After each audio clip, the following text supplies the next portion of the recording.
মানুষ বলে সময়ের পরিবর্তন ঘটে, আর এ কথাটি একদম সত্য। সময় সত্যিই পরিবর্তিত হয়, তবে আসল কথা হলো সময় বদলে যাওয়ার আগেই আপনাকে নিজেকে বদলে ফেলতে হবে।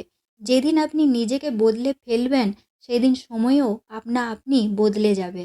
সময়ের পরিবর্তনের জন্য কেন অপেক্ষা করবেন? কেবল নিজেকে বদলানোর চেষ্টা করুন। দেখবেন সময়ও সক্রিয়ভাবে বদলে গেছে।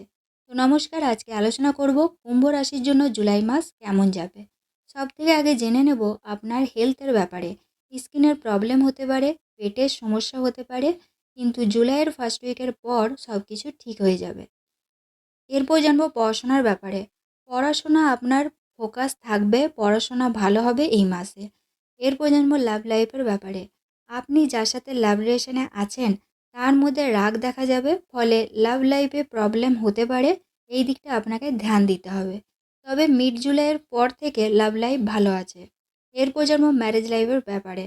আপনার লাইফ পার্টনারের হেলথ নিয়ে প্রবলেম হতে পারে বা ম্যারেজ লাইফে প্রবলেম হতে পারে মিড জুলাইয়ের পর থেকে। এরপর জানবো আপনার ভাগ্য, কেরিয়ার, বিজনেস। ভাগ্য ভালো আছে, ভাগ্য রিলেটেড কোনো কাজ করতে চাইলে করতে পারেন জুলাইয়ের ফার্স্ট উইকের পর থেকে। ভাগ্য আপনার সাথ দেবে। কেরিয়ারের ক্ষেত্রে ম্যানেজমেন্ট ভালো থাকবে আপনার, বিজনেসও ভালো দেখাচ্ছে জুলাইয়ের ফার্স্ট উইকের পর থেকে। তো নমস্কার, আজকের মতো এই পর্যন্তই।